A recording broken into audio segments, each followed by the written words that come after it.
Welcome everyone to our second video in the Parent Leadership Series, College Knowledge Awareness. Today's topic is what we wished we knew then. I'm Sue Fowler, College and Career Coordinator here at West Aurora High School. With me today is Ryan Gapbutton, Counselor of Tradition House and member of the College and Career Readiness Team, and Stu and Mary Kuhn, District 129 parents of 2 college-age students and a current junior here at the high school. Stu and Mary will share their experiences in navigating the college process and share insight and advice that they wished they had known back then. In the videos shared throughout this month, our goal is to increase college knowledge awareness. When we refer to college, our definition includes any post-secondary education training, including a 4-year college university, 2-year college, trade technical schools, career programs, and military. This video today, however, will focus on advice and tips regarding 4 colleges and universities. There is also a student advice video featuring West Aurora alum that will share advice on our broader definition of college. Future videos will include a panel discussion by admission reps from Illinois State University, Aurora University, and Waubonsie Community College, and another West High alum student video titled Surviving My First Year in College During a Pandemic. Last week's video included a college panel led by admission representatives from The Ohio State University, University of Oklahoma, and St. Norbert College. Be sure to check out the district website under Parent Engagement under Parent Leadership Series. It is my pleasure to introduce to you Stu and Mary Kuhn. Hello, thank you for having us here today and bringing us into the process of talking about college. It's very important to our family and to the school and the students as well. This is my husband Stuart and Mary, and we have 3 children. One is a senior right now at the University of Richmond, graduating in May. And then we have our middle daughter, Abby, who is at Ohio State. She is a freshman this year. She just graduated from West Aurora last year. And then Lizzie, who's currently a junior and starting to look at colleges right now. So we're right in the middle of this one now, too. Can you share what your 2 older daughters are majoring in? Sure. So Katrina is majoring in biochem and molecular biology. She'll graduate and then go on to a MD PhD program next year. So she really loves school a lot. And then Abby is still working to try to figure out what her major is right now. So she's benefited from a lot of the programs that they have at Ohio State, and I'm sure similar to other universities, to help the kids really discern what exactly they want to do and uncover their interests, even though they're already starting their prereq classes. Now you mentioned Lizzie has started the process. Has she decided on a specific major? Yeah, so she's thinking about engineering, but I still think the kids, even at this age, don't really know what they want to do. So as we're exploring, she's learning more about what engineering is, what the different types of engineering might be, and also considering for sure if that's really what she wants to do, because that will help drive what type of college she eventually chooses. Now I have 2 older students who one is in college and one is just graduated. And Ryan also has 2 students in college, and it's amazing to me how different the experience, the college process can be for both. So in particular, so for Abby, your daughter Abby was recruited for pole vaulting. Yes, right. Yes. Can you share your experience, especially as you were considering merit aid? Yes, absolutely. Do you want to talk or you want me to talk? So she went looking for a good college that she'd get a good education at, and she wanted a good close tie with the faculty, so something that was in a small to medium-sized school. And one of the things that came up was when we were doing our college search was that there is a lot of money out there, and we'll call it merit aid, which is related to how you did in high school. And she did fairly well in high school, but she was not a straight A student. But one of the things our counselor told us is that there is a college out there that wants your student, and they're willing to give you merit aid, and you can call that merit aid, you can call it a discount, you can call it whatever you want, but there is we'll call it a manufactured suggested retail price for the college, and then there's a price that they're going to charge your kid based on their academic performance in high school, whether that's grades, whether it's SATs, or other activities that they're involved in. And so with her, she went and looked at a bunch of schools and applied to a bunch of schools, and was able to find a school that was not a top tier school, not the Harvards, the Yales, the Notre Dame, but a good school, and she got a full ride. And again, she wasn't a straight A student, but she got a full ride based on her academic performance. And that's what Merit Aid is about. Our other daughter was involved in all the sports at West. She was she played in all seasons of sports, and really wanted to have sports in her college experience. So she went to Ohio State and met the coach, and she went to several other colleges and met the coaches and saw the programs, and clicked with Ohio State's coach and the program, and was very excited about fitting in there. She met the other teammates and all that, and it was a good fit. And one more thing on the same topic, I think as a parent, it's a much more secure process with the Merit Aid route than the sports route. Abby did not get any scholarships for sports. She went there because it was a Division I school. She liked the team and all that. The percentages of students in high school that get scholarships for sports is like 2% of high school athletes. So it's if you are going to a school and trying to get that scholarship, it's a very hard competitive process, and it's not a guaranteed process. You have to continue to make the team and continue to make grades, and every year you're kind of fighting to get that scholarship again. So if you have a choice, getting good grades, that'll get you in a lot more schools than being the quarterback of the football team or the star volleyball player. Those things are still, you're trying to find the right fit and find the right coach and a team that needs that quarterback, or a team that needs that volleyball player, because if they don't need you, they're not going to throw money at you. So I've got something to add to that, which is really interesting in the process as you're weighing all of these things. So Abby looking at colleges and having pole vaulting as something that she wanted to do, was offered money to go to some schools, the low Division I schools, but the school itself wasn't what she was looking for from a caliber perspective. And then if you go to these Big Ten schools, you have to basically be a future Olympian to get money from a sports perspective. And that's really interesting. So every time you look at your choices, you're trading off some academics and opportunities for whatever money they might give you. And that exact same thing is true on academics. So when our oldest daughter was looking at different schools and weighing the packages, she got some great offers from schools that probably weren't as top-notch as some of the others. So it's all a trade-off at the end, and it's not an easy decision. No, it's not. Having gone through that myself with my oldest, who played football in college. So that GPA definitely matters. I know class of 2021 and even class of 2022, like how test scores will weigh in, will be another factor. Stay tuned for that. Yeah. So that merit money, how did you direct your student, Abby, your daughter, in making that decision? Like, if she wasn't doing pole vaulting, would Ohio State still have been a college and that she would that's attend? a great point, because that is the exact conversation that we had.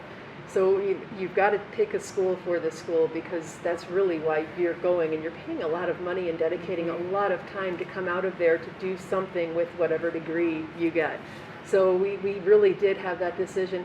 It came down to a few different schools, all of which would have been great academically, and then it was just a choice of things like location and fit, and how did she feel when she was on campus, and how does she feel as a part of the team, which is, a big thing for her. It's not a big thing for everybody, so I think it's kind of a balance. You have to decide what's important to you and academics still has to be the number one criteria regardless. Absolutely, that academic fit. We talk to students about the academic fit, the physical fit, the social emotional fit as well, and of course the financial fit. Right. Yeah. And so it's funny that you have that theme of choice and including academic fit, as Ms. Fowler talked about. I think when you're looking at that, and I went through this with my own daughters, looking at their top choices versus the financially fit choices, how did you guys come about reconciling those two? Because I'm sure it met odds with each other. Really hard. So, okay. Go ahead. One of the things that I think is kind of unfair to students is they hear names of schools and they say, oh, I've heard all these good things about Notre Dame, I've heard all these good things about Northwestern, or I hear all these good things about Loyola, and they just hear names, and as a student you don't know about the price tag or what that's going to cost, and they don't realize that you're paying a lot of money to get that name school, and it's really hard to get in that school because everybody else has heard that same name and wants to go there. And there are thousands of schools across this country that don't have that same name and are maybe smaller or maybe not, maybe more specific with their majors, but that may be a much better fit and that won't have that same price tag.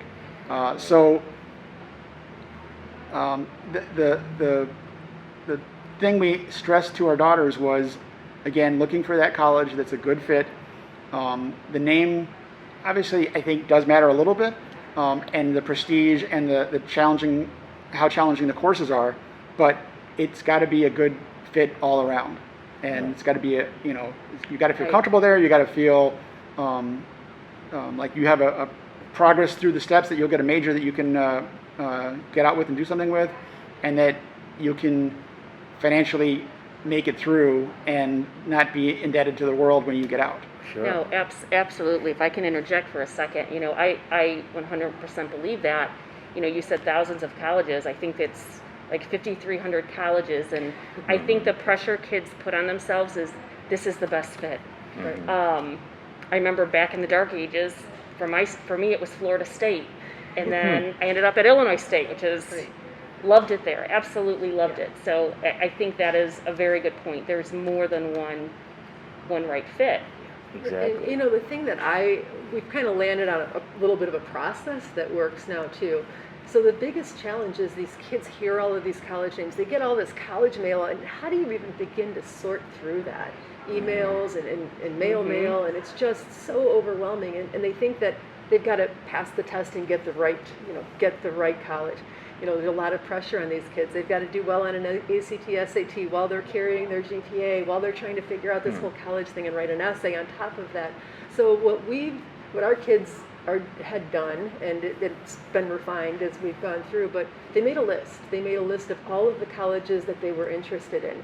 And the list might be 20 or 30 or maybe even to begin with 40 colleges long. And that list had the name of the school, it had the number of students, the location, the requirements for GPA or ACT, SAT, and then they started looking at that. Then they kind of have their arms around it, and they can delete colleges off of that list whenever they want, for whatever reason they want. They can add colleges whenever they want, but they have it in one place, and they have that list that they can refer back to. And then they can add other columns that are important to them. Like, for example, our oldest daughter wanted lab research time. Does that college offer that for undergrads? Sure. Abby wanted pole vaulting. Lizzie might want soccer. So those become criterias on their own personal spreadsheet as well, and it's really worked very well. Thinking about that, when you were making those lists, how did the private school fit into that? Did you consider private schools? Yeah. And then in that journey, how did you literally use the net price calculator, and how did that look as well in both public and private? But did you consider private schools? The net price calculator is a great feature that I think is kind of hidden, and some of the schools I don't think want you to see it. I don't know why, but it seems like it's sometimes hard to find. You have to dig for it on their website. Yeah. But that is a great tool, and actually our daughter Lizzie has been playing with that with a couple of schools, and she'll actually put in ACT score 36 to see what that'll get you as a discount, and then go down to a 25 and see what that gets you as a discount as with the merit aid. But the public and private, the big difference, to explain it real quickly, public schools are state schools and they don't have as much aid to give out to students. They don't have the merit aid as much as a private school. Private schools have a big endowment and they can use that endowment if they want to support students coming to the school. So if you're looking between public schools and private schools, the public school, the price you see is the price you're often going to pay. There may be need-based financial aid, and there may be some large scholarships, but they're not going to be offering the merit aid like a private school will. A private school, often there is merit aid for almost everybody, and that's something they'll sell in their brochures when they mail you something in the mail. They say that 96% of our students get aid, and it may be only $500, maybe $1,000, but they're taking some money off that price. And so that was one of the things that was impressed upon me with our first daughter was consider private schools and look at the price after you do the net price calculator. And the net price calculator is something that's on the website that you can go there and look, and you put in, again, your family's financial history, your grades, and a couple other things, and it gives you not a guaranteed price, but it's a price that is very close to what the school will charge you when you, if you attend there. And like I said, it's a very good tool for trying to figure out the balance between public and private, and school A versus school B, and how those prices reflect on each other. And what we found is that the price of a private school is actually usually, or at least often, very similar to what we would pay for in-state Illinois tuition. It's kind of high. So a lot of times it really does make sense to check out those private schools. And our oldest daughter did end up at a private school at the University of Richmond. Yeah. Yeah, similar. In my family, we had a small private school in Iowa, and then my son is a junior at Illinois State right now as well. Yeah. So it's interesting that as you were talking about the aid that you get from college, as you were using the net price calculator, and eventually, I'm sure, as time went on, they were accepted and they were given a financial aid financial package, and it showed some of that.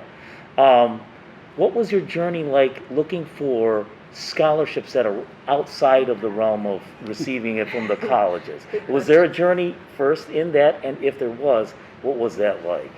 So Abby did do a lot of scholarship applications outside of the universities that she was applying to, which was really cool. And I didn't really know how that was going to go, but she actually won a couple of them. And when you start to think about all of these little scholarships out there, when your price tag on a college is $30,000 or $40,000 a year, and you're applying to a $500 scholarship, you kind of feel like, well, this is almost nothing. But if you get a couple of those, if you get $1,000 in scholarship, and it took you even 10 hours, which is kind of high, to write the essays, you got $100 an hour. You can't get that anywhere else. So it's totally worth it.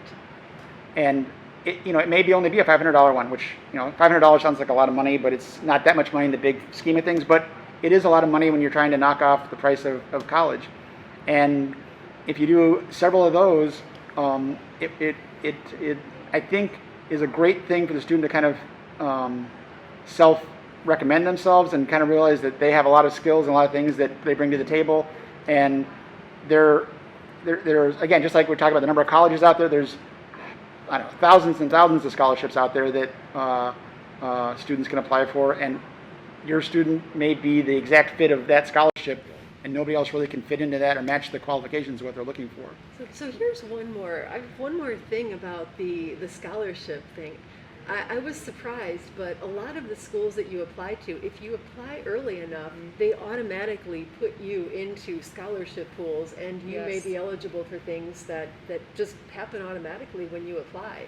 And the key there is to apply early and to make sure that you hit whatever their deadline is for scholarships. And I thought that was really, really interesting, and it drives, and I think a lot of people don't know that, and they might miss that date accidentally, but it's important to know what those dates are for each college. Absolutely, and we encourage students to apply. We always say by Halloween, apply by Halloween. It's good. Colleges have different deadlines, so students need to be aware of that, but 100%, Right. exactly. We talked a lot about choosing a college, selecting a college, paying for a college, the importance of grades. What advice would you have on the application process? So I'm kind of looking at our juniors in particular, sophomores. They've made their list, they're getting ready to apply. What advice would you have on prepping for college essays and the application process? That college essay is stressful because I think it's really important too to have a good essay, because that's really all they get to see of who you really are. And kids have a hard time with that because they feel like it has to be like fabulous, like they have to be something that really stands out. And let's face it, that's pretty tough.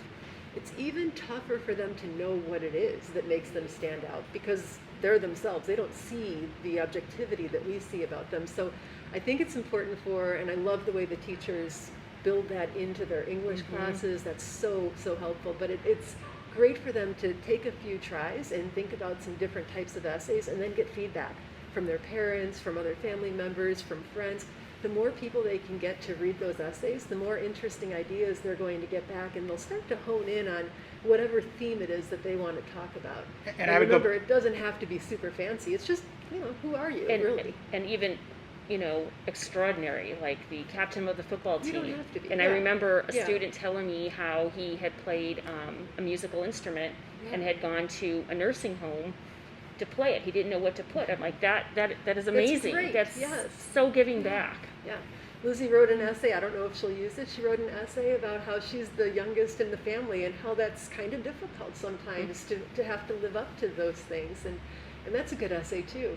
But it doesn't have to be fabulous. It just has to say something about who they are, and it has to be a little bit interesting. I was going to add, even before you write the essay, go to the Common App and look at all the topics that they have and say, okay, these topics really appeal to me. There's something there that I can write about, and I really think this is a good topic that is a good fit for me. And if you're going to a school that doesn't accept the Common App, look at what their application questions were last year. Katrina's school is the only school in the country that has the spider as a mascot. And their essay question is, talk about spiders.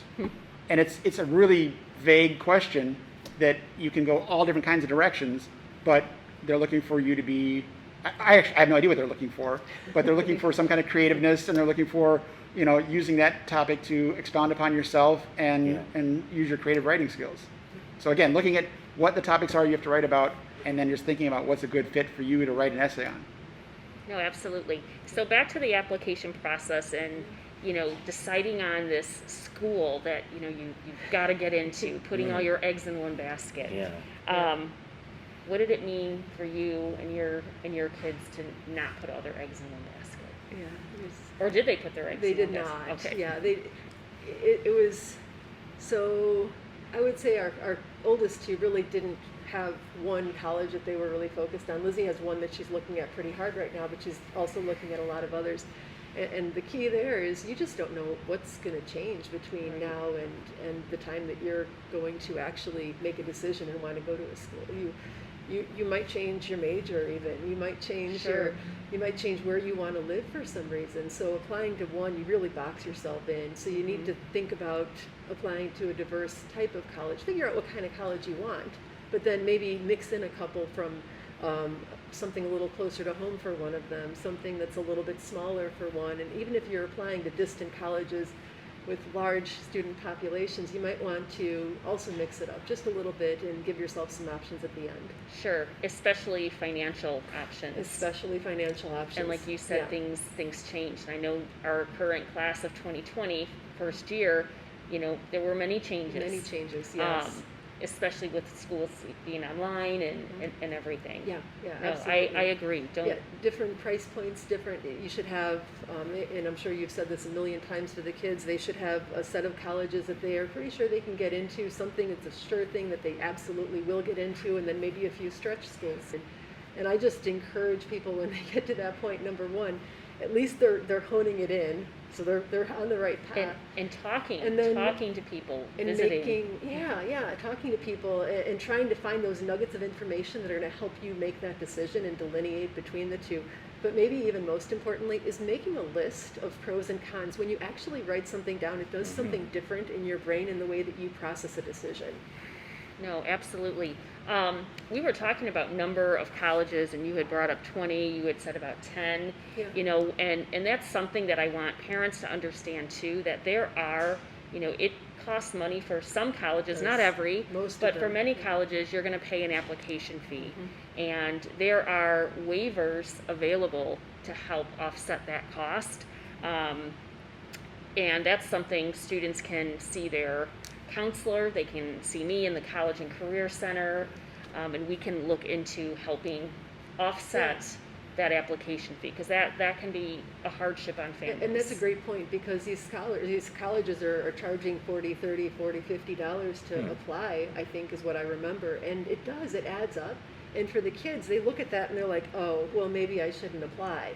And you really don't want that to be the reason that they didn't make Right. that choice. And they don't, if they feel like they're really constrained by that financial payout for applications, that may change what they do, and that's not exactly, so anything that they can get help on is a great thing. Absolutely, and Yeah. that's what I'll always say, check out Yeah. the resources that we have at West. Yeah, that's great. And one more thing to add to that is that I talked about it earlier, that there's a price that the college says that it costs to go there per year, but that is negotiable.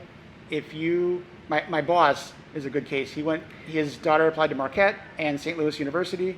Marquette gave him a much better financial aid package, but his daughter wanted to go to St. Louis University because of the program they had there, and he went to St. Louis University and said, Marquette took this much off with merit aid, can you match that? And they did. So that price that you get in the initial offer when they mail you an acceptance letter and they say, we're going to give you this for merit aid, or we're going to give you this for tuition or whatever, it's not a set price. It may be, they may not move, but it's like a card when you go buy a car, and that's not any fun to go buy a car and negotiate. But Yeah. don't think of it as you are the one, or your family's the one that's going to take out the loans for this. You're going to pay all this money, and it's a huge expense. Sure. And Make if sure that you- you get the best deal, the best offer you can get for that education that you're paying for. Yeah, and I'd have to add to that. You know, for us, we waited until the very last moment, and we found, you know, talking about not putting all your eggs in one basket. You know, having many choices. When we waited and waited, we found that some of these colleges were more generous as time went Yeah, on. right. Before the deadline of both my daughters deciding, there was just more and more added, or more opportunities to apply for another scholarship that they happen to find. Yeah. You know, and so I think there's also credence to not only spreading your you know, finding many different colleges to apply to, but also waiting before you finalize your decision. So I know sometimes they just want to cross it off a list and say, I committed, I said I'm going to go here, and now I'm good, I'm done, I don't have to worry about that decision anymore. But you can do that without actually telling the college too, and I think that's a good idea, to leave your options open until you absolutely do have to decide and tell them. Absolutely, and to your advice, yes, if you don't ask, the answer will always be no. Yeah. So seeking out resources. yeah. Well, thinking about that, now we went through that whole process. Now you're at the stage. You already picked your college, so you're at this point. Now you know where to go. You know your daughters know where they're going to go. So this is where the rubber meets the road. What you would consider your top 2 concrete priorities to get done once you figured that out?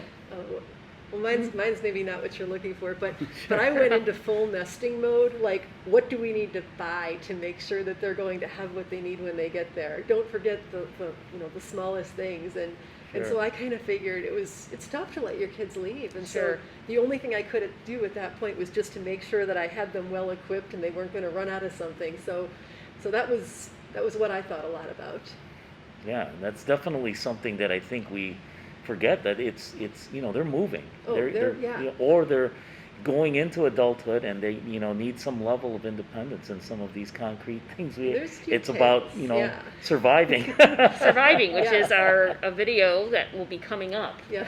From a student's point of view, surviving that first year, that's a whole nother conversation. I think the other thing that you have to think about when your kids are going to leave is, are they equipped to be safe? Do they know things that do they have what they need, the resources, the knowledge to know how to be safe on campus and how to make good choices? And I think you have to talk to them about that and help to make sure that they feel comfortable where they are, and asking questions and asking you questions too. And I think when they decide, whatever it's May 1st deadline, or whenever they decide to go to college, it's a huge weight off everybody's shoulders. You can stop nagging, but you also can't, because there's a lot more decisions that come along behind that. And from where they're going to live, if they're going to live in on-campus housing, or they're going to get an apartment, if they're going to have a roommate, how the roommate situation is going to be, advice on roommates, and then even like majors, and again, kind of like in the safety thing, but which classes you're going to take. You don't want to be there for 6 years. That gets really expensive if you can't figure out your major and can't figure out the process. So I don't want to say nag, but staying with the student, and it's not just when they pick a college, it's not done. They can't take the whole summer off. There's more decisions to be made, and there's more of a process to get them in that dorm room and on the right path when they get to school. No, and any other pieces of advice as we wrap up you would have to offer on? I've got one more, and so we've gone through this 2.5 times now. It's tough for these kids to figure out where they're autonomous and then where they rely on us. So as a result, they think that they know everything, and they're really upset when we try to help. And that's difficult for the parents, and that's difficult for the kids. But I think that's just the way it has to happen.